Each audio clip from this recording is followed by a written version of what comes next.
Pokémon Scarlet and Pokémon Violet took the next step in the Pokémon franchise, becoming the first open-world Pokémon games and bringing us a new way to experience the Pokémon world.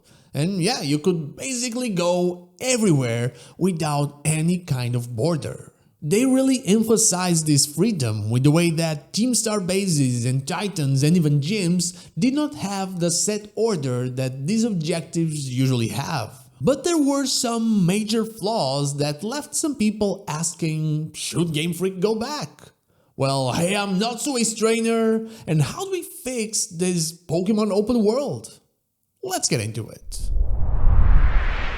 A while ago, I made a video talking about linear and open world and what fits Pokémon better, and a lot of people felt the same way as I do.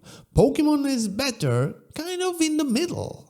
I think having full access to the whole map without loading screens is awesome for exploration. You roam around and get lost finding new things. That feels like the way things should be in an adventure game. But I also think that everything else being, oh, you'll do it at whatever order you want, doesn't work.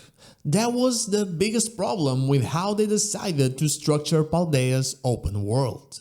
Even with the level scaling that so many people suggested, I think it would be next to impossible to actually balance every aspect of the game, especially if they decide to continue separating the evil team from the lore, from the victory road. Like you shouldn't separate the like and subscribe button, just do them both, and join the channel of course. Like I was saying, this type of balance is very hard to do, especially because of how Pokemon's battle system works. Before I continue though, what's your least favorite part about open world Pokemon? Let me know down below. Pokemon's battle system being heavily tied to levels makes it basically impossible to get your starter Pokemon and the crew you found outside your starting town to the highest level gym and, through the sheer power of skill, defeat it.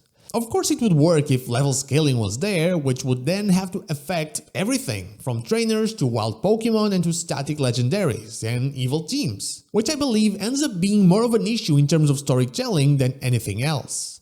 Avoiding youngster Joey and then fighting a level 50 top percent Rattata or battling an early game grunt with level 40 Zubat is just a little bit strange. The battle system of Pokémon Legends Z-A, on the other hand, at least from what we know so far, appears to create the possibility of something like that wild victory against the highest level gym actually happening. The fact that we can dodge makes it so, in case we do it very well, we likely can take down much higher level Pokémon than the ones we're using. Kinda like in Breath of the Wild or Tears of the Kingdom, if you're quick with your fingers, you can take down anything, provided you have enough time for it.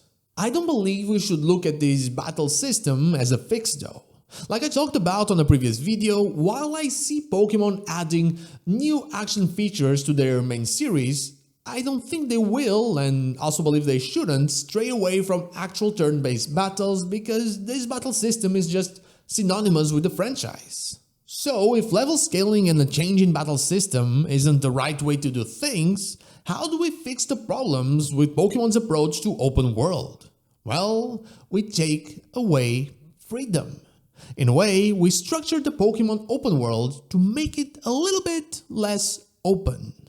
Pokémon Scarlet and Pokémon Violet were games where you had way too much freedom. You were slightly limited in the beginning, as they wanted you to finish that early area before having access to Asado Desert and all that, but you could glitch your way there. If you don't take that into account, you basically had access to everything anyway, you simply had to take the long way instead of the short one.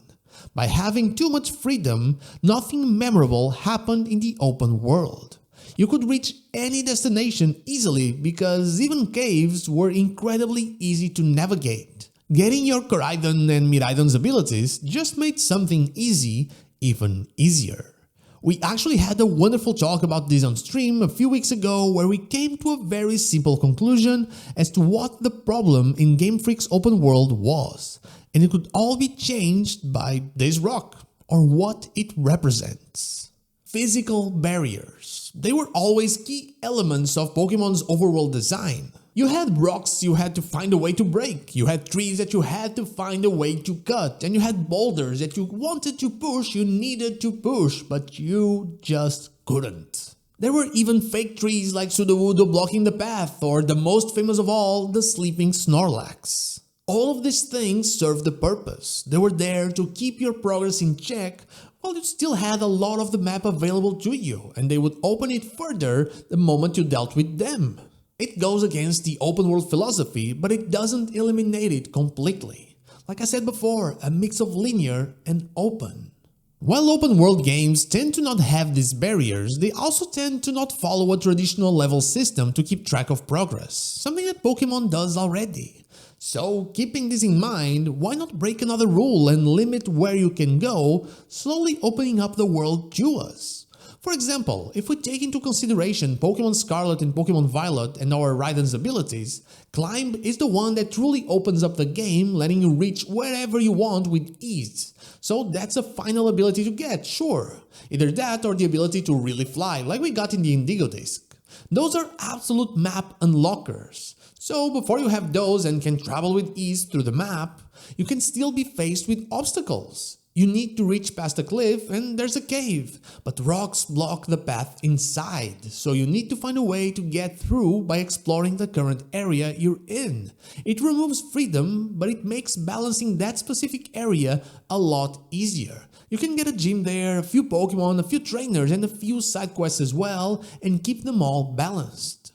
Great examples of what I'm saying can be seen in Johto and Hoenn. After you water the Sudowoodo, you open up a significant portion of the map. You can simply take care of everything you need to do in Ecruteak City, or you can go to Olivine and find out that there's more that you need to do before you face Jasmine. Or you can go to Malgani Town and just explore the surrounding areas. After you water the Sudowoodo, your progress is tied to the HM Surf.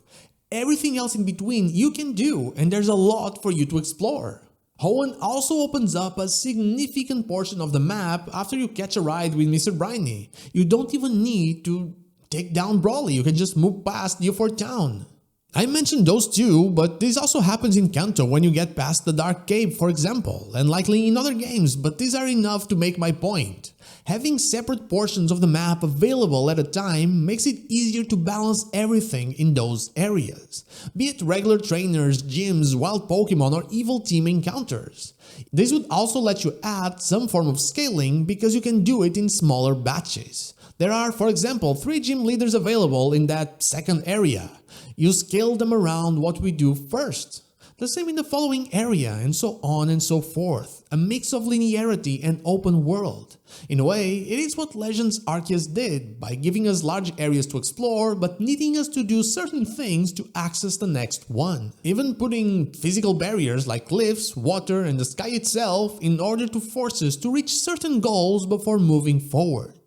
But in the true open world case, you'd end up with a fully explorable world as you reach the end, without the need for loading screens. I was very excited when in the beginning of Pokémon Scarlet and Pokémon Violet, I saw Koraidon/Miraidon breaking rocks as we made our way through the Inlet Grotto. I really believed that those physical barriers were making a comeback, but they weren't. It was just for that specific part. In a way, we saw something similar to what I'm describing in the Area Zero Underdepths, where we had to find the Stellar Pokémon in order to destroy the Terra Crystals to get through, but it was just for that part once again.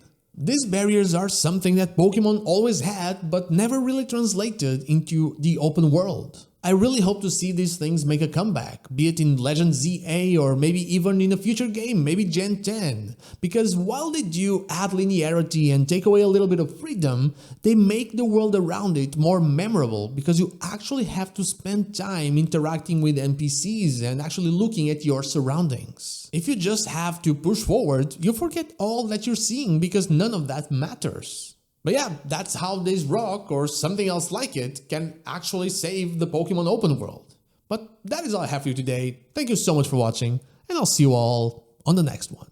But before I go, I want to thank my Twitch subscribers and newbies here, and the Dr. Joe, and my YouTube members Dash Plays and Yatsy for going that extra mile. From the bottom of my heart, thank you all so much.